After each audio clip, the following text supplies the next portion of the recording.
ये भी गुरुजी थोड़ा सा खराब ही लगता है सुन के, क्योंकि गिर का इतना ज़्यादा प्रचार हो गया है कि अब बंगाल तक, कलकत्ता तक भी मैं जाता हूँ तब समझता हूँ कि वहाँ पे भी लोग बोलते हैं कि गिर लेके आते हैं, क्योंकि इतना प्रचार गिर का हुआ है कि सबके मुंह पे गिर ही नाम है कि भाई साउथ में भी जाता है तो गिर लेके आ जाते हैं, पंजाब में भी गिर लेके आ जाते हैं। बहुत बड़े बड़े सेलिब्रिटी है या फिर कोई है, आजकल यूट्यूब में भी बहुत जन प्रमोट कर रहे हैं कि भाई A2 गाय का घी खाओ, और साथ में गिर का टैग लगा देते कि गिर का ही घी खाओ, कि गिर A2 गाय है उसका ही घी खाओ। तो इसके बारे में क्या मानना है? क्योंकि गुरुजी ऐसा होना चाहिए कि भाई जिस राज्य की गाय है वही राज्य की। देखो अभी क्या है, इसके ऊपर ज़्यादा कुछ विरोधाभास वाली बात नहीं कर सकते, क्योंकि अभी तो कम से कम देसी गाय का दूध घी लोगों ने खाना शुरू किया है, और उसमें से एक ये नया संकट में अगर उसको डाल देंगे तो थोड़ा ये और कमेगा। पर गुरुजी वाकई में क्या होना चाहिए? नहीं, लेकिन वाकई में आप जिस भूगोल में रह रहे हो उसी भूगोल की गाय का घी खाना चाहिए, क्योंकि जो चित्त है ना, चित्त वो गाय के घी के पास है।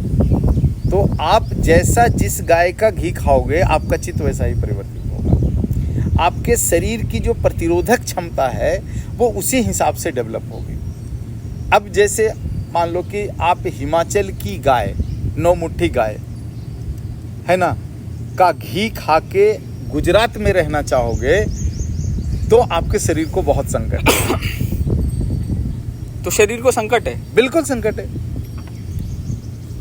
क्योंकि वहां की गाय आपको शीतलता से बचाने का प्रतिरोधक क्षमता आपकी बॉडी में तैयार करता है, जबकि आपको यहाँ शीतलता चाहिए, उष्णता से बचने वाला प्रतिरोधक क्षमता चाहिए। तो शरीर का मुश्किल बढ़ेगा।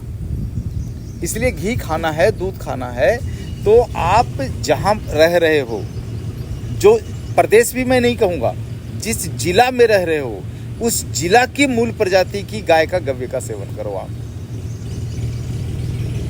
ठीक है गुरुजी, एक प्रश्न, एक चीज़ रहेगा कि गाय को सब धार्मिक आधार से देखते हैं, सब स्पिरिचुअल लेवल पे देखते हैं कि, लेकिन अपने गाय को और किस एंगल में युवा की तरफ ले जाएं कि वो धार्मिक से हट के साइंटिफिकली भी उनको देखें कि भाई साइंटिफिकली भी इनको देखा जा सकता है।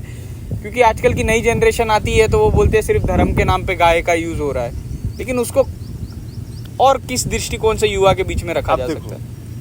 गाय का दूध पीना ये धार्मिकता है?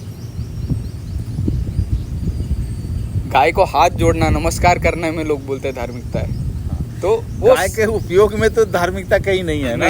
नहीं है। तो यदि गाय के क्षीर से, गाय के मूत्र से और गाय के दूसरे गव्यों से कैंसर जैसी भयानक बीमारियां अगर ठीक हो रही है तो गाय पूजनीय है या नहीं है, वो बताओ। पूजनीय है, हमारे तरफ से तो गुरुजी है ही पूजनीय है ना? एकदम। दुनिया के जितने भी असाध्य रोग हैं सब गाय से ठीक हो रहा है। हाँ।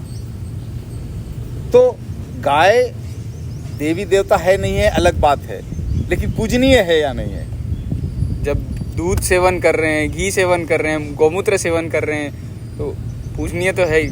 दूसरी बात, गाय जो आपको दूध दे रही है वो अपने बच्चे के हिस्से का दे रही है। कोई माँ अपने बच्चे के हिस्से का दूध दूसरे बच्चे को पिला दे तो उस बच्चे के लिए वो माँ भगवान से कम है क्या? तो गाय क्या कर रही है? वही दूध हमें दे रही है जो उसके बच्चे को अपने बच्चे के हिस्से का दूध दे रही है ना, तो हमारे लिए भगवान हुई या नहीं हुई? पर गुरुजी ये पाप नहीं है कि हम उनके बच्चे के हिस्से का भी दूध ले रहे हैं? पाप इसलिए नहीं है कि गाय बहुत कम जीवों में ऐसी गाय है जो अपने थन में अपने बच्चे के उपयोग से ज़्यादा दूध बनाती है, इसलिए हम लेते हैं। और अगर दूध ना निकालें, केवल बच्चे पर छोड़ दें, तो या तो ज़्यादा दूध पी करके बच्चा बीमार पड़ेगा या गाय के थन में थैलेला हो जाएगा और मर जाएगी।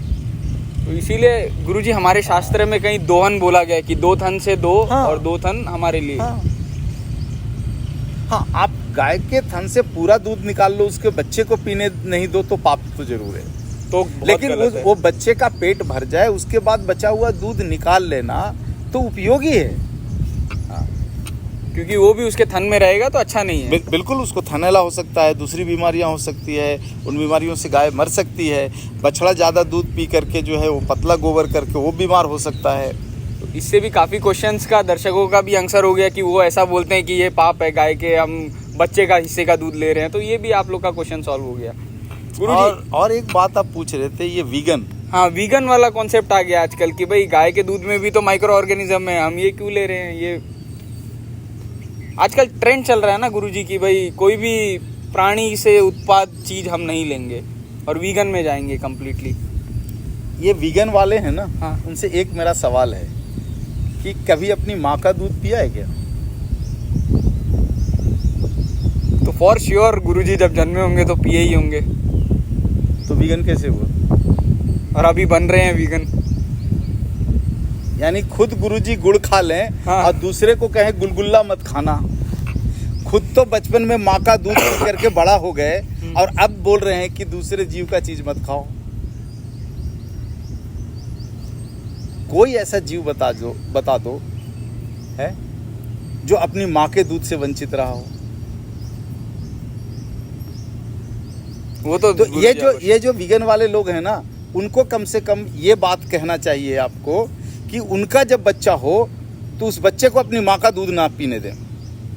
तो उसको भी शुरू से वीगन बनाओ आप। हाँ, पैदा हुआ उसी दिन से वीगन बना दो। हाँ, तो मानूं कि आपका कॉन्सेप्ट सही है। शरीर खत्म हो जाएगा गुरुजी, पोषक तत्व तो बचेगा ही नहीं तब तो। ये तो उनको बोलना चाहिए जो ये कहते हैं कि जीव आधारित चीजें मत खाओ, मत लो। एकदम गुरुजी। और यदि वहां पर ये वो तर्क देते हैं कि नहीं, माँ का दूध पीना राइट है, तो हम गाय को माँ ही तो मान के पीते हैं दूध। कभी भैंस को तो मां नहीं माना गुरुजी। माने मान, गाय का दूध इसलिए पीते हैं कि वो हमारी माँ है, इसलिए उसका दूध पीते हैं। तो माँ के दूध पीने में यदि बुराई नहीं है तो फिर गाय के दूध पीने में क्या बुराई है? कोई बुराई नहीं है गुरुजी, पीना ही चाहिए। ठीक है, धन्यवाद गुरुजी बहुत बहुत।